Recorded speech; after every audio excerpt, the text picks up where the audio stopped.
नमस्कार, मैं हूं प्रदीप कुमार। आप देख रहे हैं पॉलिटिकल आइडिया के आज के इस अंक में आप सभी दर्शकों का बहुत बहुत स्वागत है। मित्रों, आज हम बात करेंगे महागठबंधन की। महागठबंधन में सीटों का बंटवारा करना एक टेढ़ी खीर बन चुकी है। लगातार बैठक पर बैठक चल रही है। अब तक 7 बैठकें हो चुकी है महागठबंधन की। तेजस्वी यादव संयोजक है समन्वय समिति की। सीटों पर चर्चा चल रही है। सीटों का संख्या भी अब तक तय नहीं हो सका है। साथ ही एक साथ सीटों को चिन्हित करने का भी काम चल रहा है। वही एक बात जो खबर निकल कर आ रही है सामने से, वो ये कि लगातार कांग्रेस पार्टी जिद पर अड़ी है कि नहीं, 70 सीट तो कांग्रेस पार्टी को चाहिए ही। 2-4 सीट कांग्रेस पार्टी अगर आप चाहते हैं तो हम छोड़ने को तैयार हैं, लेकिन हम किसी भी कीमत पर 66 सीट से नीचे नहीं आएंगे। वहीं तेजस्वी यादव लगातार इस बात को समझाने का प्रयास कांग्रेस पार्टी को कर रहे हैं कि यदि कांग्रेस पार्टी इसी प्रकार से जिद पर अड़ी रही तो फिर मुकेश सहनी, नई पार्टी है, पिछली बार नहीं थे वो, मुकेश सहनी जेएमएम झारखंड मुक्ति मोर्चा को भी कम से कम 2 सीटें मिलनी है। इसके अलावा इनका पशुपति कुमार पारस की पार्टी है, उनका भी 5 सीट का क्लेम है। तो ये 5, 2, 7 और प्लस मुकेश सहनी के लिए लगभग 20 सीटें मिनिमम, कम से कम तो 20, 7, 27 सीटें होती है। साथ ही सीपीआई-एमएल भी अपने स्ट्राइक रेट, चूंकि विधानसभा चुनाव भी और लोकसभा चुनाव में भी जो उनका बेहतर स्ट्राइक रेट रहा है, इस कारण से लगातार सीपीआई-एमएल भी अपनी सीटों में बढ़ोतरी करने की मांग कर रही है।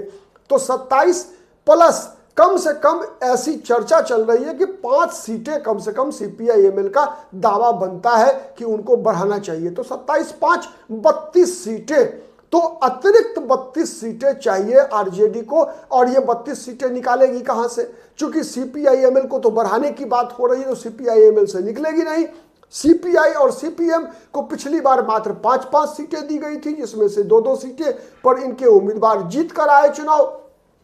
तो सवाल है कि सीटें निकलेगी 32 कहां से? 32 तो निकलेगी या तो आरजेडी के हिस्से से निकलेगी या फिर कांग्रेस पार्टी के हिस्से से निकलेगी। तो इसीलिए तेजस्वी यादव लगातार कांग्रेस पार्टी पर इस बात का दबाव बना रहे हैं कि कांग्रेस पार्टी को इस बार चुनाव में सीटों का त्याग करना चाहिए। और लगातार कांग्रेस पार्टी को इस बात का याद दिलाने का प्रयास किया जा रहा है कि कांग्रेस पार्टी के खराब प्रदर्शन के कारण ही पिछली बार चुनाव में महागठबंधन को बहुमत नहीं मिल सका था।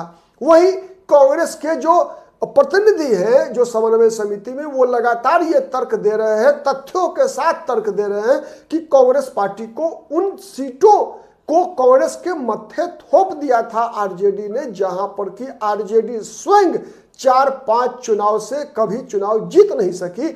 वहां बीजेपी या जनता दल यूनाइटेड का जो स्ट्रॉन्ग होल्ड है, वहां मुकाबला करने में अक्षम रही है आरजेडी स्वयं। तो फिर और कांग्रेस से वो अपेक्षा कर रही है।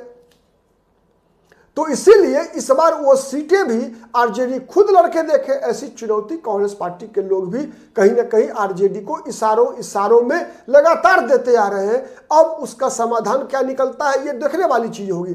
लेकिन तेजस्वी यादव लगातार इस बात का दबाव बनाए हुए हैं कांग्रेस पार्टी पर।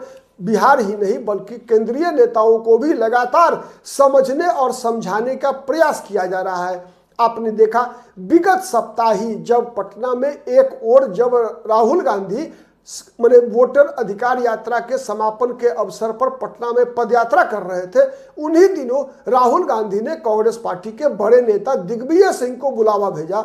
और चूंकि व्यक्तिगत दोस्ती और व्यक्तिगत केमिस्ट्री लालू प्रसाद और दिग्विजय सिंह की, मध्य प्रदेश वाले दिग्विजय सिंह, उनका इस तरह का है कि लालू प्रसाद के बुलावे पर दिग्विजय सिंह पटना आ गए और लालू प्रसाद यादव ने उनसे आग्रह किया कि भाई आप राहुल गांधी को समझाइए कि जो धरातल पर जो वास्तविक स्थिति है कांग्रेस पार्टी की, उसके आधार पर सीटों का बंटवारा होना चाहिए। ऐसा हाइपोथेटिकल अगर डिमांड रहेगा और सीटों में इस प्रकार से कांग्रेस लड़ जाएगी सब सीटें, तो कांग्रेस पार्टी के पास जीतने का सामर्थ्य नहीं है।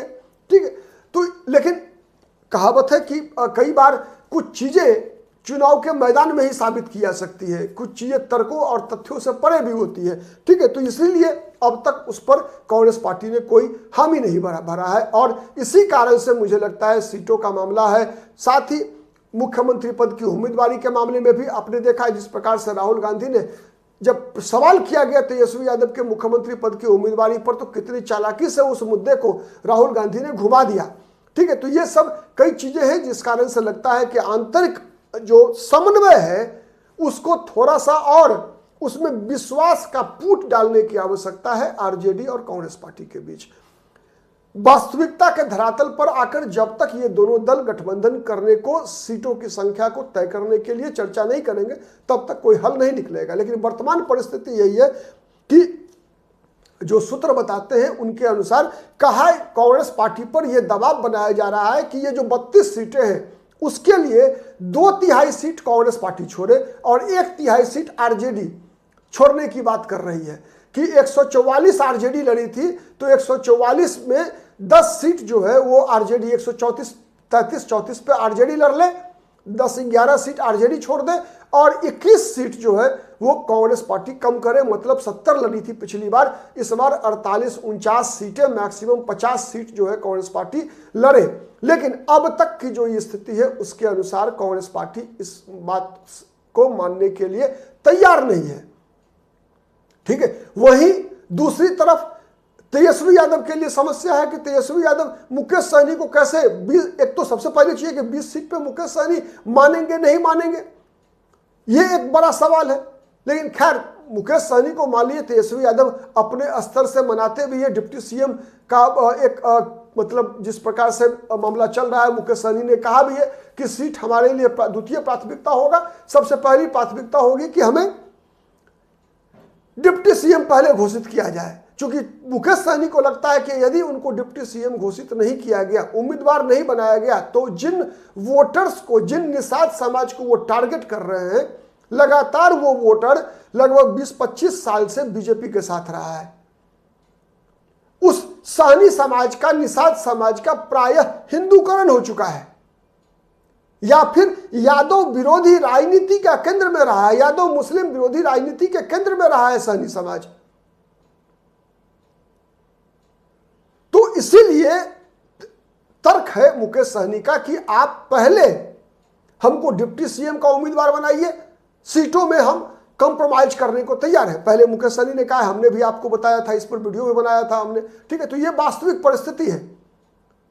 लेकिन अब सबसे बड़ी बात यह है कि कांग्रेस पार्टी और आरजेडी, ये दो जो बड़े दल हैं गठबंधन में, इन दोनों दलों को वास्तविकता के धरातल पर बैठकर इस बात का फैसला करना पड़ेगा कि दोनों दल को कितना कितना त्याग करने की आवश्यकता है। ये इस बात में कहीं कोई दो मत नहीं है कि यदि मुकेश सहनी को एडजस्ट करना है, सीपीआईएमएल की सीटों को बढ़ना है, पशुपति पारस को जोड़ना है, हेमंत सोरेन को जोड़ना है, तो फिर उसका बोझ अकेले आप तेजस्वी यादव पर डालेंगे और यदि आरजेडी के उम्मीदवार मैदान में कम दिखेंगे तो इसका भी नुकसान महागठबंधन को होगा।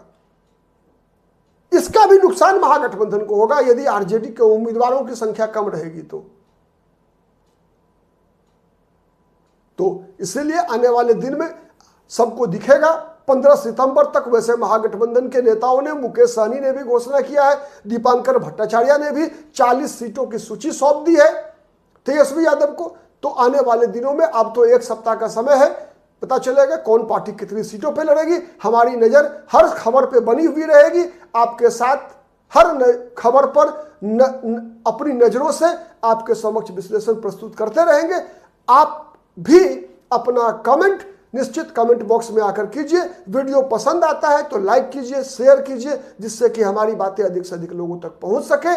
आज के लिए इतना ही। अगर चैनल को सब्सक्राइब नहीं किया है तो प्लीज सब्सक्राइब कर लीजिए। बहुत बहुत धन्यवाद।